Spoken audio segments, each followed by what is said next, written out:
Alaska Governor Sarah Palin is lashing out at the media. She says she was treated unfairly on the campaign trail and is part of a documentary called Media Malpractice. CBS News correspondent Thalia Shores reports. Quite absurd. In the excerpts, Sarah Palin takes the media to task, starting with the coverage of her family, including her pregnant teenage daughter. I believe marriage is meant to be a sacred institution between two unwilling teenagers. Cool, fine, come attack me, but when you make a suggestion like that certainly attacks a kid, that kills me. There's also her reaction to the interview by CBS's Couric. Oh, I knew it didn't go well.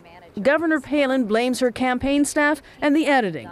As for that infamous question about what she reads, nobody's really asked her, why didn't you answer that question?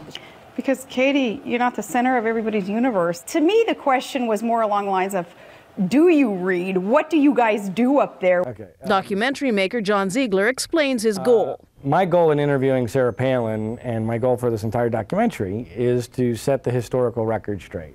I think that an injustice was done. But would Palin enter the national political fray again? Sometimes when I open up the paper in the morning and I see something that I know has to be corrected and yet disappointedly realize they're not going to correct it anyway, so what's the use? That's a good question. I would do it again, though. To be continued. Thalia Shores, CBS News, Washington.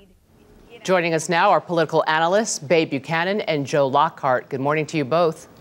Morning. Hi there, Julie. Bay, let me begin with you. How do you think Sarah Palin came across in this interview?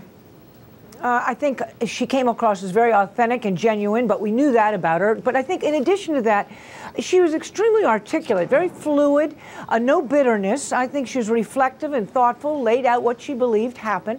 But I saw no bitterness in her, which made me very happy. I can't stand it when you start analyzing things and think you are a victim, and I don't think she portrays herself as that. She thinks unfair treatment, but not victimhood. Joe, how about you? I got to disagree on that. I think she did portray herself as a victim. The one thing she didn't do, which beyond the authenticity I think would have helped her a lot, was take some responsibility. These interviews she did, it wasn't just the interview with Katie. She just didn't do a good job. She didn't seem prepared. She didn't seem prepared on the substance.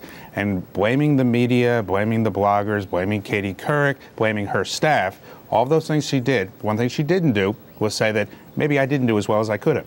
Bay, what's your... go ahead. Joe, I think on the one issue, certainly the question from Katie Couric about the reading, she took responsibility. She said she thought it was a belittling kind of a question, and she explained why she didn't answer it, but she admitted that I should have answered it. I did poorly. That wasn't a wise decision on my part.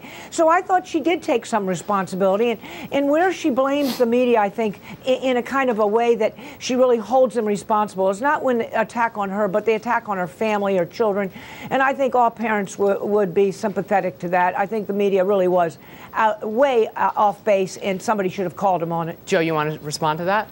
Well, I think the most compelling part of the interview was the beginning, when she talked about how her family was treated unfairly, and she went after bloggers, very rightfully so, and they should be criticized because it was outrageous, some of the things that was done on the internet about her family.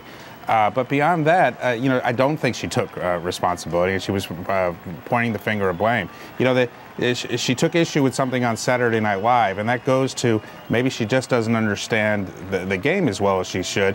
When you go on a program like that with a big audience, you're going on for a reason, to try to get people to like you and to vote for you, and you know they're going to poke fun at you, and they know that you have a very good sense of what's on the line and over the line. I do think the best part about her interview, and where she was the most effective, is when she talked about how things in her family are off limits, and the people who were repeating rumors were wrong, and they were wrong. Bay, let me ask you this. After she did part one of her interview with Katie Couric, she said in this documentary she knew it did not go well. I mean, whose fault is that? Oh, and I think it was her fault, but number one, she should never have been on with Katie Couric under any circumstances. If she can't if she can't hold her own against a TV journalist, how should the American people expect her to hold her own against world leaders or terrorists or anyone else who might have an impact on the lives of Americans? Julie, she was, what was she, 2 weeks from going from Alaska to the national scene. She was new on the national scene. A good campaign manager, a good media person, starts them in easy, puts them in with friendly people, gets them to get a little used to that. She's a very competent person. So it and sounds she was like put up against somebody who's a very unfriendly, angry kind of a person who you knew was going to attack her. And in addition to that, you only do 15 or 20-minute interviews. You don't do long, lengthy 2-3 day interviews. Why not? That was absurd. Why not? We've got to get to know her. Because it's really stupid politics.